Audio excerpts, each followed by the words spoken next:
The July sun beat down on my parents' backyard as smoke rose from the grill. My brother Marcus stood there like a king, flipping burgers with exaggerated flair while his wife, Jennifer, documented everything on her phone for social media.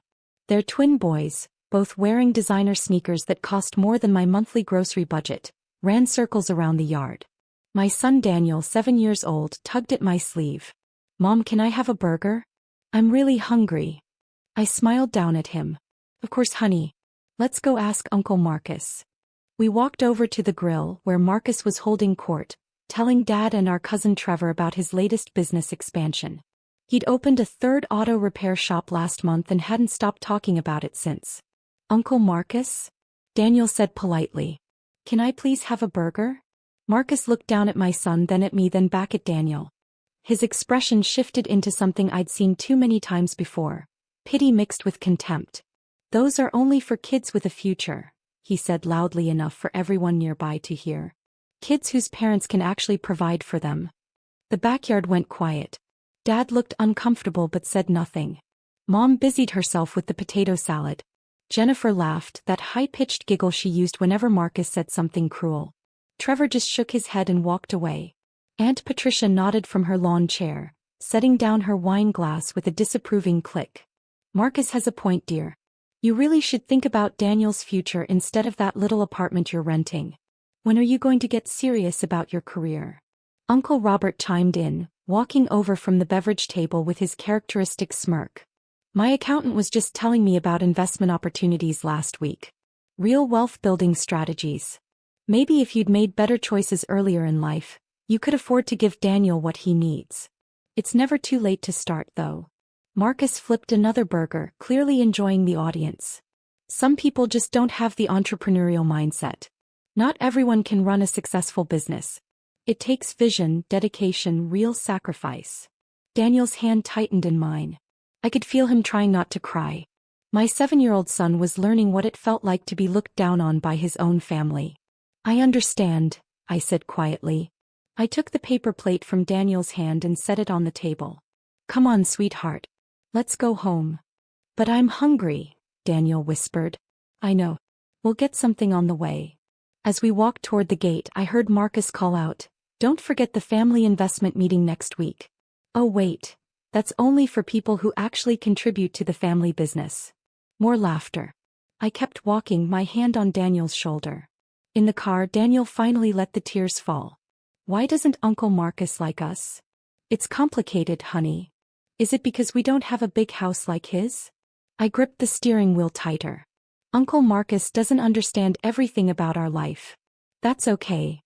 We stopped at a diner on the way home, one of those classic chrome and vinyl places that served breakfast all day. Daniel ordered a burger and fries, extra pickles, and I watched him eat, thinking about the past 5 years. About the choices I'd made that my family considered failures. About the late nights they knew nothing about, the conference calls at midnight with Tokyo and London. About the phone calls and meetings they'd never understand, the negotiations and acquisitions that happened in boardrooms they'd never see. Daniel wiped ketchup from his chin. "This is a really good burger, Mom. Better than Uncle Marcus's would have been?" He grinned. "Way better." That smile made everything worth it. That night, after I put Daniel to bed, I sat in my small living room with a cup of tea. The apartment was quiet. Humble. Nothing impressive by my family's standards. But it was ours, and it was exactly what I needed it to be. At 11:55 my phone buzzed. A text from Marcus. "Just so we're clear, you disrespected me today, walking out like that in front of everyone. Remember who guaranteed your business loan when you were trying to start that consulting thing 5 years ago? Remember who believed in you when nobody else did? You owe me some respect." I stared at the message for a long moment. The consulting thing. That's what he called it. 5 years ago, when I'd asked for help starting my financial consulting business, Marcus had laughed in my face. I'd gone to him because I'd always looked up to him, my successful older brother. "You? A consultant," he'd said. "You barely graduated college. Who's going to take financial advice from you?" When I applied for a small business loan, the bank required a guarantor. Marcus eventually agreed, but only after making me beg. Only after holding it over my head at every family gathering. He signed the papers, convinced I'd fail within a year and that he'd never actually have to pay anything. What Marcus didn't know was what happened 6 months after he guaranteed that loan. I opened my laptop and pulled up the files I'd been reviewing earlier that evening. Bank documents, transfer papers, ownership records. Then I typed my response. Marcus, I appreciate you bringing up the loan guarantee. I've been meaning to discuss that with you. I'm attaching the bank ownership transfer documents. As of 14 months ago, I own First National Bank, the same bank that holds your business loans for all 3 auto shops, the same bank that guaranteed your expansion. I also own the mortgage on Mom and Dad's house, which you refinanced last year for your second shop. Check your email. I hit send and attached the documents. Then I sent a second message. Also attached, the loan default notice that will be sent to you tomorrow morning. You're 3 days late on your payment for the third shop. The grace period ended today. As the new owner, I've implemented stricter policies.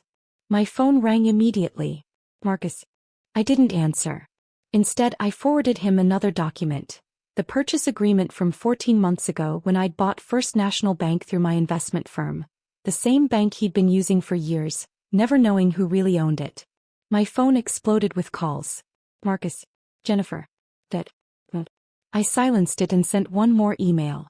This one went to the bank's senior loan officer, copying Marcus. Please proceed with the standard late payment protocol for Marcus Thompson's account. A 3-day late notice was issued. The next step is the formal default process and potential acceleration of the full loan amount. He has 72 hours to bring all accounts current, including penalties. The calls kept coming. I made myself another cup of tea. Finally, at 12:30, I answered Marcus's call. What the hell is this? He shouted before I could say hello.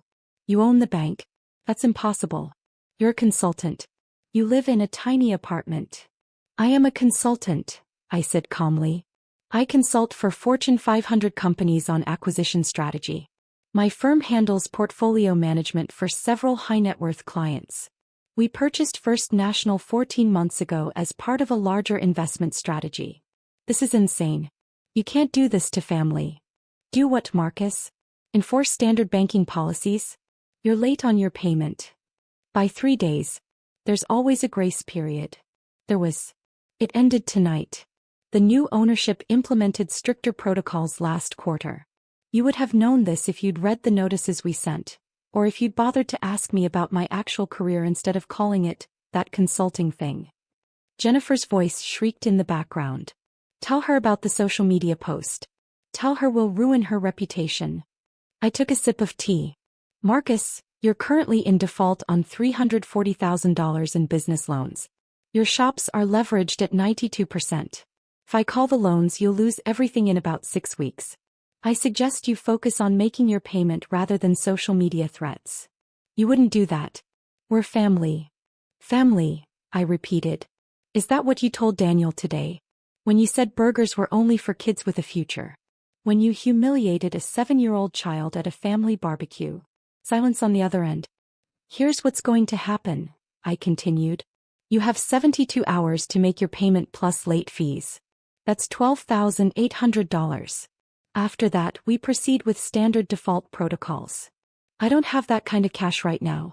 Everything's tied up in inventory. Then you should have made your payment on time. Please, Marcus said, and I heard something I'd never heard from him before, fear. Can't you just extend the grace period? For family. The same family that mocked my son today? The same family that spent 5 years reminding me that you guaranteed my loan? Speaking of which, I paid that loan off 4 years ago.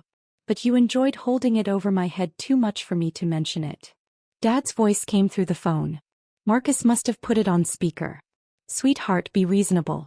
Marcus made a mistake today. He'll apologize. Will he, Dad? Because you stood right there when he refused to feed your grandson. You said nothing. Mom's voice followed, tearful. We didn't know it would hurt Daniel's feelings. You're being vindictive. I'm being a banker. If Marcus were any other client, he'd already be in formal default. I'm giving him 72 hours as a courtesy. What do you want? Marcus asked. An apology? Fine. I'm sorry I said that to Daniel. Happy now? I don't want anything, Marcus. I want you to pay your loan on time like the contract requires. Whether you apologize to Daniel is between you and your conscience. I could hear Jennifer crying in the background. Dad trying to negotiate. Mom asking how this happened. Uncle Robert's voice joined the chaos. This is extortion. I know lawyers. Excellent, I said. Have them review the loan documents. They'll confirm that everything I'm doing is completely legal and standard banking practice. In fact, Marcus received preferential treatment for the past 14 months because I instructed the loan department not to flag his account for special attention. That courtesy ends now. I hung up and blocked their numbers for the night. I needed sleep. The next morning I woke to 73 missed calls and 42 text messages. I ignored them all and made Daniel breakfast. Pancakes his favorite. Are you okay, Mom? He asked, studying my face. I'm perfect, honey. Eat your breakfast. At 9, my phone rang from a number I didn't recognize. I answered. This is David Park, attorney for Marcus Thompson. We need to discuss these loan acceleration threats. Mr. Park, there are no threats. There is a contract that your client signed and standard banking policies that apply to all borrowers. Marcus is in default. He has 68 hours remaining to cure that default. My client tells me you're his sister. This is a clear conflict of interest. I'm the owner of the bank. My brother is a borrower. There's no conflict.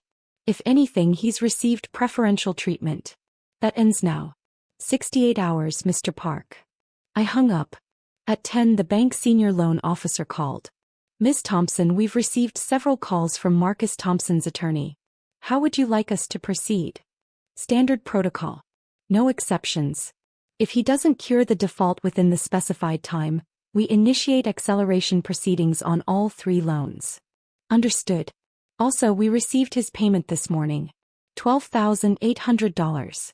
Wire transfer at 9:45. I smiled. Good. Please confirm receipt and update his account status. And John. From now on, Marcus Thompson gets the same treatment as any other commercial borrower. No special consideration. Of course. Will you be coming to the board meeting this afternoon? Yes. I need to review the Q3 projections. After I hung up, I sat quietly for a moment. Marcus had found the money. Probably borrowed it from Dad or sold something. It didn't matter. He'd paid. My phone buzzed. A text from a new number. That. Your mother is very upset.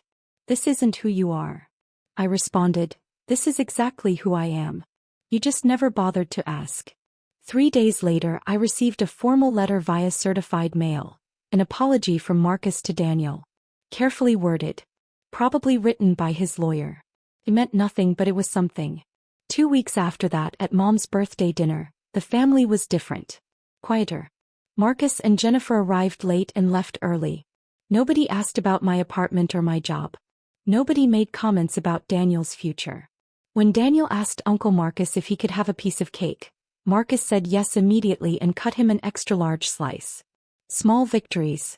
That night, as I tucked Daniel into bed, he said, Uncle Marcus was nicer today. Yes, he was. Did you talk to him? In a way. Good, Daniel said, yawning. I like it better when people are nice. I kissed his forehead. Me too, sweetheart. Me too. Later, in my home office, I reviewed the bank's quarterly reports. First National was performing above projections. The acquisition had been one of my best decisions, not because of Marcus, but because it was a solid investment that would help secure Daniel's actual future. The future my family had mocked at a barbecue. The future I'd been building in silence while they assumed I was failing. My phone buzzed. An email from Trevor, my cousin who'd walked away from the grill that day. I heard what happened.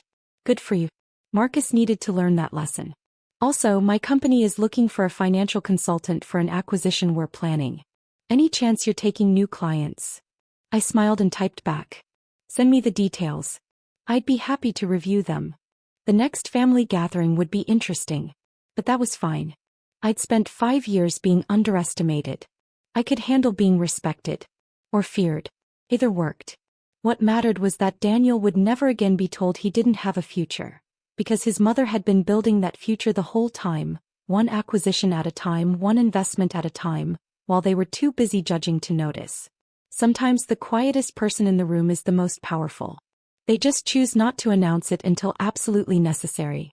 And refusing a hungry child a burger at a family barbecue? That made it absolutely necessary.